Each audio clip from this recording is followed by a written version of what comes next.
it-tajjeb. Illum it-13 ta' Frar, is-sitt ħadd ta' żmien ta' matul is-sena. Nilqakom għal din il-quddiesa mill-Knisja ta' San Pawl Nawfragu fin-Naxxar. Imexxi l-quddiesa l-Arċisqof Charles Scicluna.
L-isem tal-Missieru tal-Iben u tal-Ispirtu Santu, amen. Il-paċi magħkom. Ftit jiem wara l-festa tan-nawfraġġju ta' San Pawl sibt li nirritornaw f'din il-kappella għażiża li kif smajtu hija dedikata wkoll lin-nawfraġġju tal-Apostlu Missierna. U nkomplu nitolbu ħafna l-pajjiżna aħna u nippreparaw għażjara tal-Dusija tiegħu l-Papa Fostna fit-2 u 3 ta' April. Fil-biru ta' din il-quddiesa jew nitolbu maħfra l-Alla ta' dnubietna kollha. Nistqar l-Alla li jista' kollox u lilkom ħuti li jiena dnibt ħafna bil-ħsieb, bil-kliem, bil-għemil u billi ħallejt mirijieti. Tiegħi bl-akbar tiegħi. Għalhekk nitlob lill-Imqazza Marija dejjem Verġni, lill-Anġu l-Qaddisin kollha u lilkom ħuti biex titolbu għalija lill-Mulej Alla tagħna. Eħenna li Alla li jista' kollox jaħfrinna dnubietna u jwassalna l-ħajja ta' dejjem. Mulej ħnina, Kristu ħnina, Mulej ħnina. Glorja l-Alla fil-għoli ta' smewwiet u paċi fl-art lil bnedmin ta' rieda tajba. Infaħruk, inberkuk, nadurawk, natuk ġieħ, irrodulek ħajra l-glorja kbira tiegħek. Mulej Alla Sultan tas-sema, Alla Missier li tista' kollox, Mulej Iben waħdini Ġesu Kristu, Mulej Alla ħaruf talla bin il-Missier. Inti tneħħi d-nubiet tad-dinja ħenna lina, inti tneħħi d-nubiet tad-dinja il-qattal tagħna, inti qiegħed fuq l-emin tal-Missier ħenna lina, għaliex int waħdek qaddis, int waħdek Mulej, int waħdek il-għoli Ġesu Kristu mal-Ispirtu Santu fil-glorja tal-Missier Alla. Amen. Nitolbu. U Alla inti tajtna kelma li tagħmel l-amara tiegħek fir-ruħ sewwa u safja. Għamel li bil-grazzja tiegħek jistoqilna li tagħmmar fina. Bibnek Ġesu Kristu Sidna li Alla u miegħek jgħix u jsaltan fl-imkien mal-Ispirtu Santu għal dejjem ta' dejjem. Amen.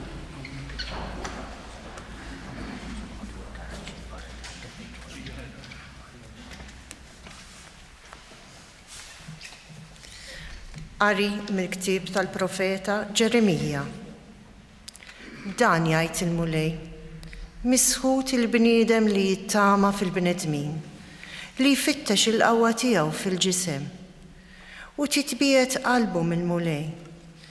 Ikun bħal siġra tal-arar fix-xari li ma tara ebda ġid ġej, li tagħmmar f'art tikwi fid-deżert, art milħa fejn ħadd ma jgħammar. Imbirek il-bniedem li jittama fil-mulej u l-fiduċja tiegħu fil-mulej. Ikun bħal siġra ħdej l-ilma mħawla, beruqa mxenxla lejn il-wied, ma tibżax meta tiġi sħana, il-weraq tagħha jibqa' jħaddar, fis-sena tan-nixfa ma tinkeċċ u ma tedix milli tagħmel il-frott. Il-kelma tal-mulej. Għas-salm responsorjali. Ngħidu ħin il-bniedem li qiegħed fil-mulej it-tama tiegħu flimkien. Qiegħed fil-mulej it-tama tiegħu. Ħin il-bniedem li ma jimxix fuq il-pariri ta' ħżina, li ma jaqafx fit-triq il-ħatin, li ma joqgħodx fil-laqat ta' żeblieħa, imma fil-liġi tal-mulej il-għaxqa tiegħu. Lejlu nar jaħseb fil-liġi tiegħu flimkien ħin il-bniedem li qiegħed fil-mulej it-tama tiegħu. U bħal siġra mħawla ħdejn in-nixxijat tal-ilma li tagħmel il-frott fi żmienha u l-weraq tagħha ma jitbirx u jirnexxi f'kull ma jagħmel flimkien ħin il-bniedem li qiegħed fil-mulej it-tama tiegħu. Mhux hekk ħżina, mhux hekk. Iżduma bħal tibna li tajjar ar-riħ, għax triq it-tajbin il-mulej jafa, imma triq il-ħżina tintemm fix-xejn flimkien ħin il-bniedem li qiegħed fil-mulej tama tiegħu.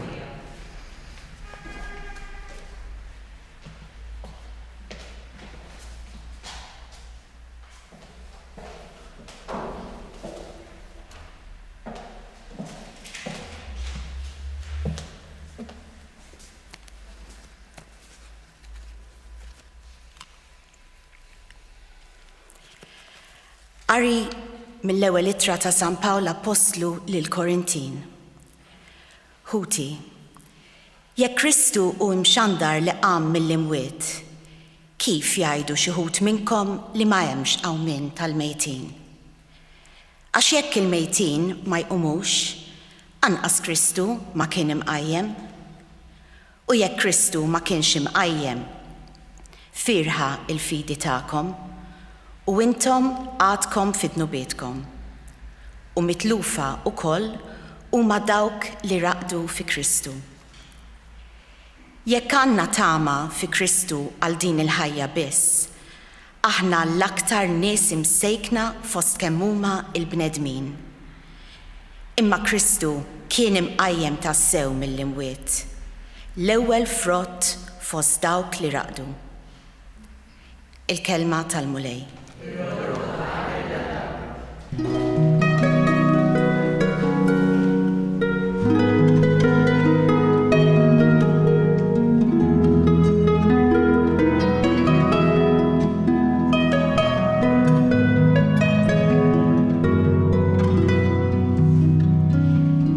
Ifirħu u aqbżu bil-ferħ jgħid il-mulej, għax araw ħlaskom kbir fis-smewiet.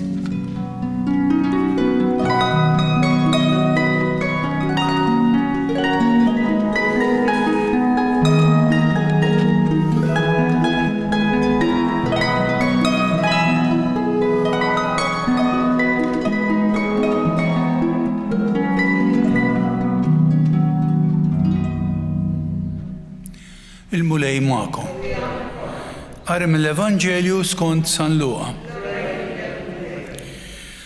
F'dak iż-żmien Ġesu niżel mat-12 u waqaf f'wita flimkien ma' kotra kbira ta' dixxipli u folla kbira ta' nies minn kull naħa tal-Ludija u Ġerusalemm u mixtajta ta' Tiru Sidon. Ġesu refa' għajnejh lejn id-dixxipli tiegħu u qal: Ħenjien intom il-fuqra, għax ta'kom hija s-saltna ta' Alla. Ħenjien intom li għalissa bil-ġuħ, għax tkunu mxebbajna. Ħenjien intom li għalissa tikbu, għax titennew. Ħenjien intom meta minħabba bin il-bniedem in-nies jobodukom, jaqtawkom minn magħhom, jajrukom u jwarbu isimkom bħallu kikun kien xi ħaġa ħażina. Dakinhar li jiġrilkom hekk, ifirħu u qabżu bil-ferħ għax araw ħlaskom ikun kbir fis-sema l-istess għamlu missiriethom lill-profeti.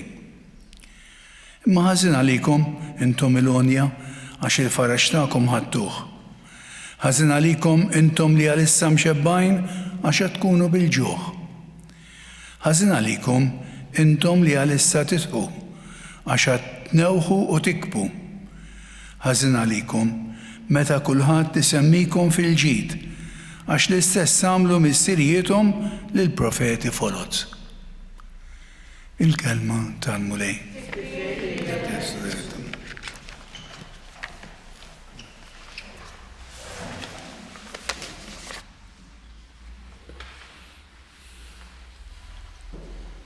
Ġesu jħares lejn kotra kbira ta' dixxipli tiegħu u ġema kbira ta' nies.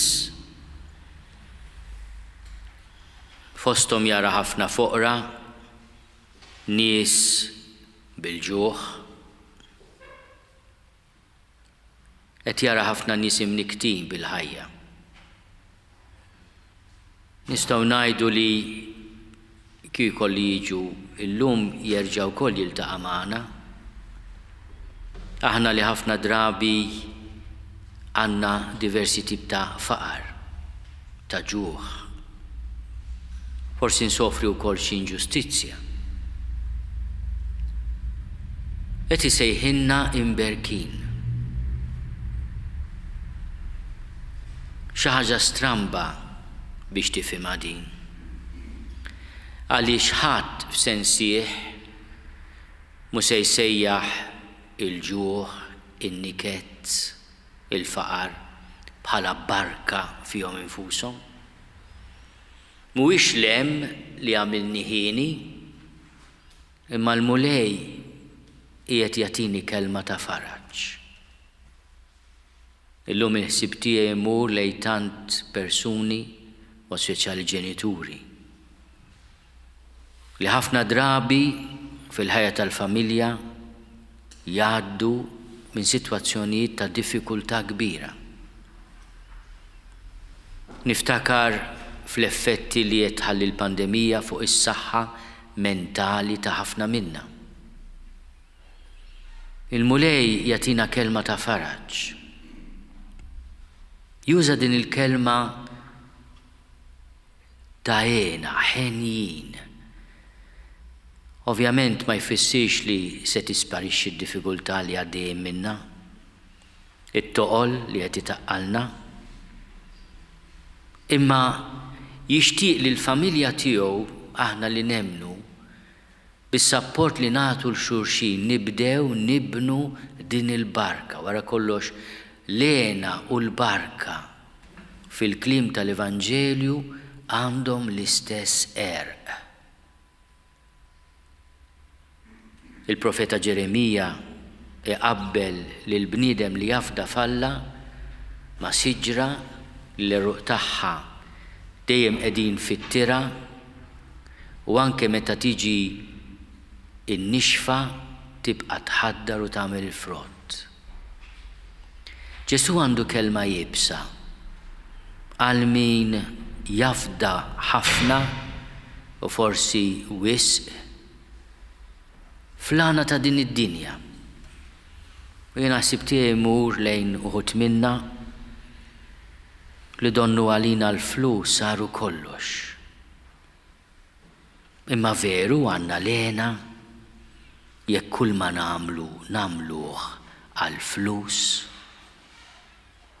U Ġesu juża din il-kelma li hija jibsa ħafna, is-saħta.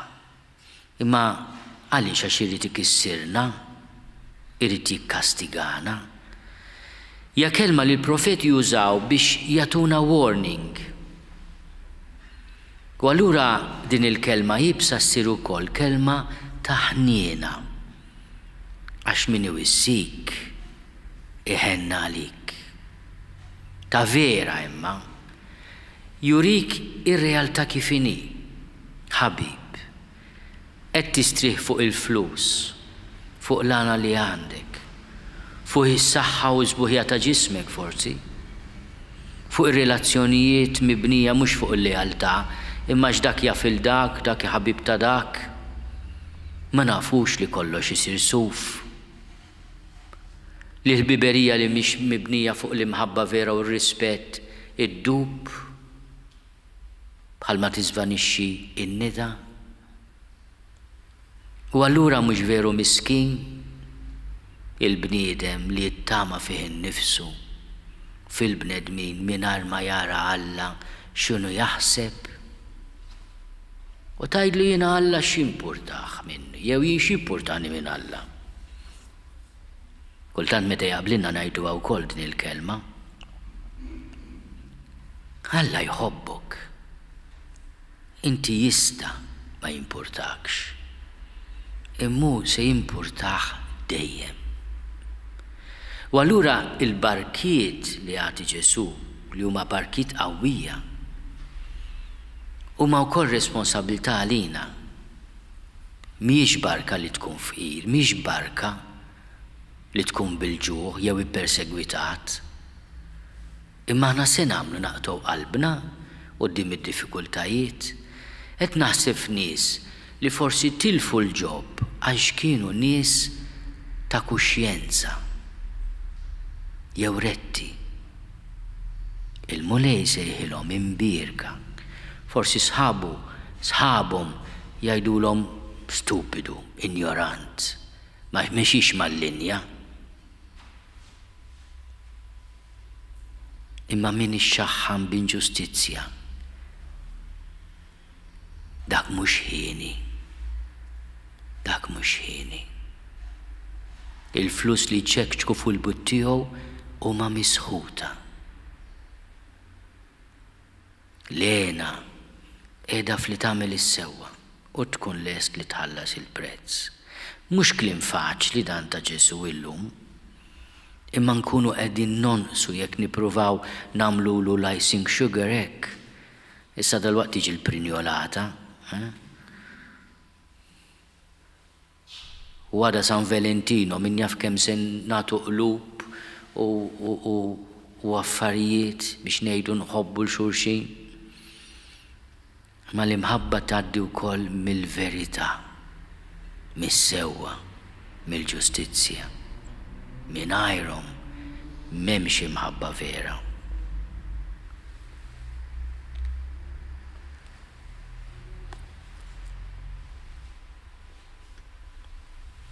Jiena nemmen falla wieħed il-missier li jista' kollox li ħalaq is-sema u l-art, dak kollu li jidher u dak li ma jidirx.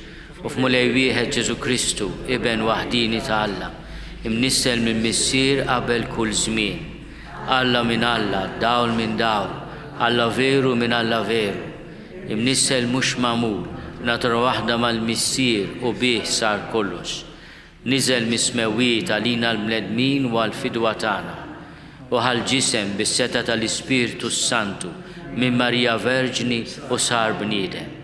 Salbuha lina bata taħt Ponzju Pilatu, mietu difnuh u fit-tielet jum qam minn bejn l-imwiet skont il-kotba mqazza. U tela s-semaw qiegħed fuq il-lemin tal-missier u għandu jeġa jiġi bil-glorja biex jagħmel ħaq mill-ħajjin u mill-mejtin. U s-saltna tiegħu ma jkollix tmiem. U fl-Ispiritu Santu mulej li jagħti l-ħajja li ġej mill-missier u mill-liben li hu meqjum mweġġa' flimkien mal-missier u mal-liben u li tkellem f'fomm mill-profeti. U fi Knisja waħda qaddisa, kattolika, apostolika nistqar ma' mudija waħda għal maħfra ta' dnubiet u nistenna l-qawma mill-imwiet u l-ħajja ta' żmien li ġej. Amen. Fid-dawl tal-kelma tiegħek nitolbuk mulej biex aħna nkunu barka għal xulxin. Mod speċjali ta' sapport għal min minħabba is-sewwa, minħabba l-kelma tiegħek. Qiegħed ibati persekuzzjoni fuq ix-xogħol, fis-soċjetà. Nitolbu. Nitolbuk mulej għal daw kollha li qegħdin isegwu din ix-xandira fuq TVM, fuq is-medja soċjali b'mod speċjali ir-residenti fid-djar tal-anzjani, nsellem b'mod speċjali djar tal-anzjani fin-Naxxar, inkluż id-dar familja imqazza. U nitolbu biex aħna l-koll li ninġabru biex nisemmu l-kelma ta' Alla u nagħmlu tqarbina tax-xewqa jekk ma nistgħux niġu l-Knisja, ikonna l-faraġġ li jrid jagħtina l-mulej. Nitolbu. Nitolbuk mulej lejliet San Valentino għal maħbubin kollha biex iħobbu li xulxin ta' vera fis-sewwa u fis-safa. Nitolbu. Nitolbuk mulej għal paċi fid-dinja b'mod speċjali fiż-żona tal-Ukrajina, fil-Lvant tal-Ewropa, fil-Yemen, f'tant postijiet oħrajn fejn il-bnedmin iħarxu qlubhom għal xulxin. Nitolbu. Nitolbuk mulej tgħinna biex aħna nitħejjew tajjeb ħalli nilqgħu fostna lil-Dusija tiegħu il-Papa li jiġi bħala ir-raj f'isem Ġesu li waslinna l-kelma tiegħu u l-ferħ tal-Evanġelju. Nitolbu. Nitolbu għal-morda kollha, nitolbu għal-mejtin eżis kollha tagħna biex int mulej tagħtihom il-mistrieħ ta' dejjem. Nitolbu. Bl-interċessjoni tal-Apostlu missierna San Pawl. Nitolbuk mulej dibirek ir-retturi ta' din il-Knisja, il-Fader Tony, niftakru anke Fader Robi Darmanin li tant għaddes hawnhekk din il-Knisja, tant saċerdoti li qazzu fil-kappelli żgħar u kbar tal-pajjiż tagħna li huma ta' faraġ għall-poplu tagħna. Kun int il-ħlas tagħhom mulej. Nitolbu. Nitolbuk mulej tilqat talb tagħna u tagħtina dak kollu li għandna bżonn fir-ruħ u fil-ġisem bi Kristu Sidna. Amen.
Tolbu ħuti biex is-sagrifiċċju tiegħi u tagħkom ikun joġob lill-Alla l-Missier li jista' kollox. Għal-mulej minn idejk is-sagrifiċċju għat-tifħir u glorja ta' ismu għal-ħtiġijiet tagħna u tal-Knisja mqaddsa kollha tiegħu. Għamel mulej li din l-offerta tnaddafna u ġġeddidna u li ġġib il-premju ta' dejjem lil kull min jagħmel ir-rida tiegħek bi Kristu Sidna.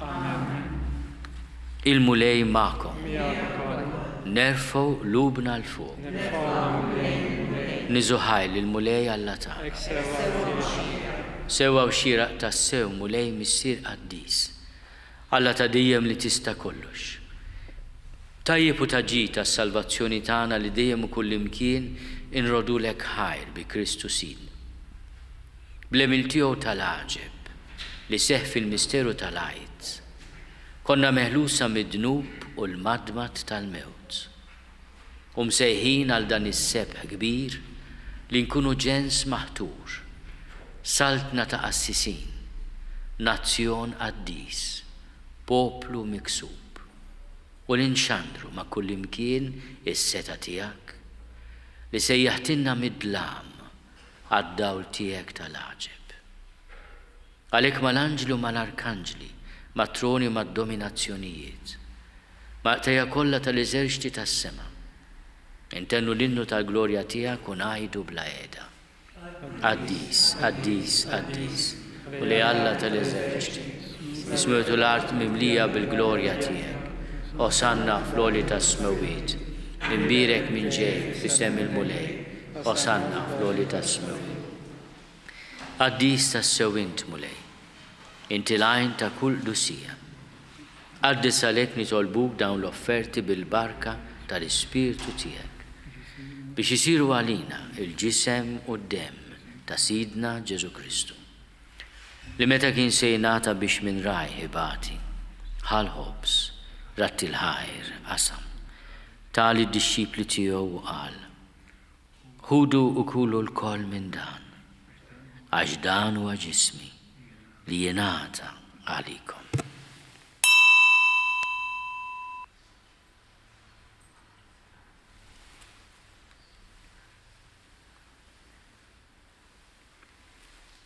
Ek ukoll wara l-ikla ħal-kalċi reġerat il-ħajr, tali d-disċipli tiegħu qal, ħudu u xorbu minnu l-koll. Għax dan huwa l-kalċi ta' demmi tal-patt il-ġdid li jibqa' għal dejjem. Id-dem li jxerret għalikom u għal-bnedmin kollha għal-maħfra tad-nubiet. Għamlu dan b'tifkira tiegħi.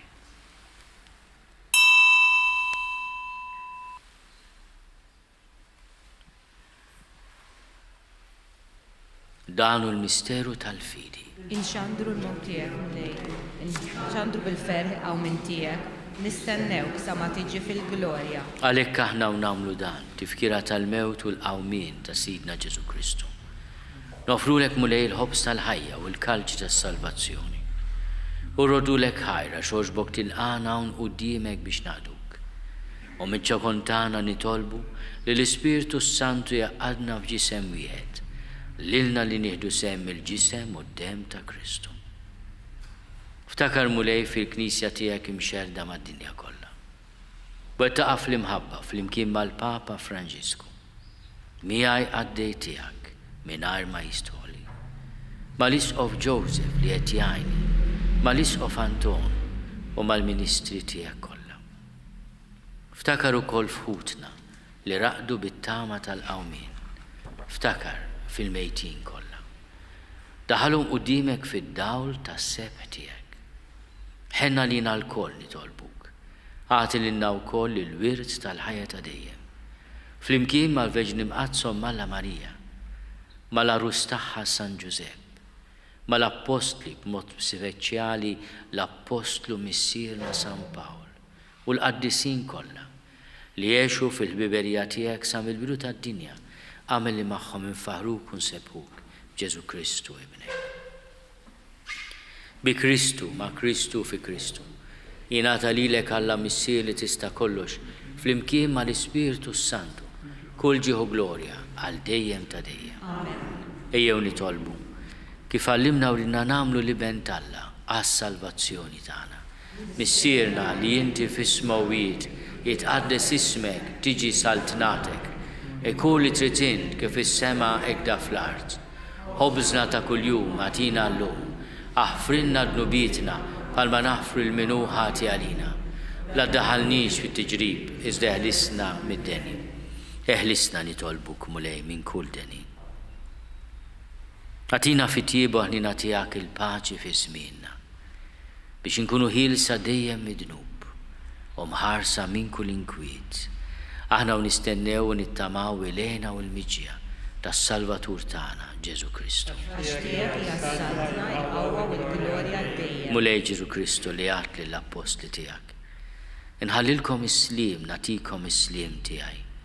La tħares lejn dnubietna, iżda ħares lejn il-fidi tal-Knisja tiegħek. Għatija slim u laqda li int trid fiha, int li tgħixu s-saltan għal dejjem ta' dejjem. Amen. Il-paċi tal-mulej tkun dejjem magħkom. Miegħek ukoll. għatu l-paċi lil xulxin.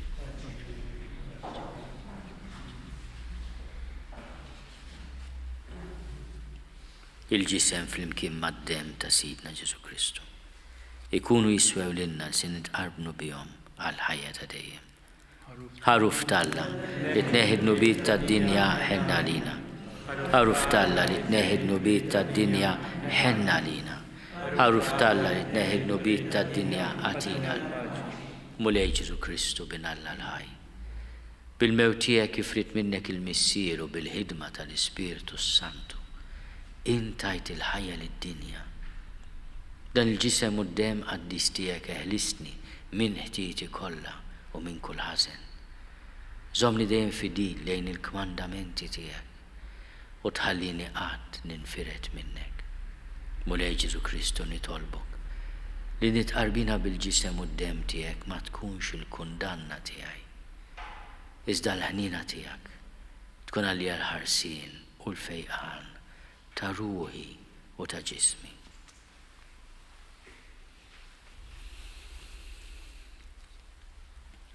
Danu l-ħaruf talla, danu li neħidnu bit tad-dinja, ħenjin dawk li huma mistiedna għall-ikla tal-ħaruf.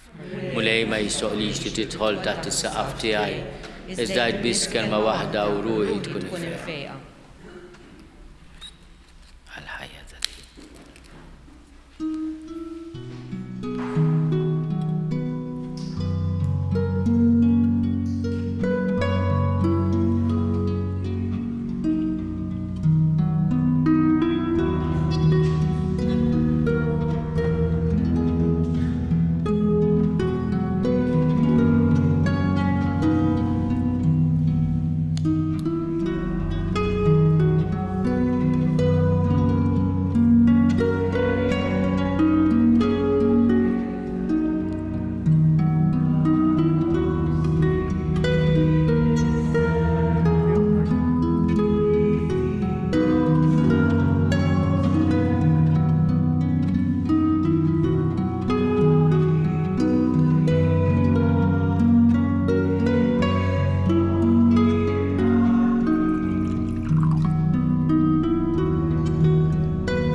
Flimkien ngħidu it-talba għat-tqarbina tax-xewqa. Ġesu, jiena nemmen li inti tinsab ta' bilħaq fis-sagrament tal-Ewkaristija. Irrid inħobbok fuq kollox u fuq kulħadd. Inti taf li nixtieq nirċevik ġewwa fija. Imma ġala darba bħalissa ma nistax nilqek ġewwa fija sagramentalment, nitolbok li tiġi fija spiritwalment. Ejja għandi, Ġesu tiegħi, biex jiena niġi għandek. Ħeġġiġni bl-imħabba għalik, biex f'ħajti u f'mawti jiena nemmen fik, nitma' fik u nibqa' nħobbok għal dejjem.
nitolbu.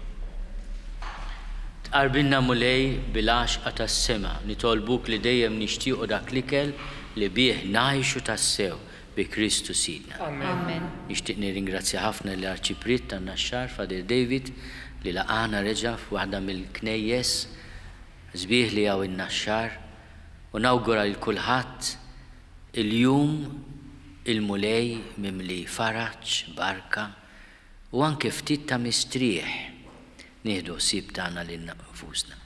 U għal-għada nawgura mill-ġdid lil maħbubin kollha. Tiġġildux ħafna ftit. Il-mulej magħkom. Miegħek ukoll. Iberikkom Alla li jista' kollox, il-Missier u l-Iben u l-Ispirtu Santu. Amen. Morru fil-paċi ta' Kristu. Noddu ħajr lill-Alla.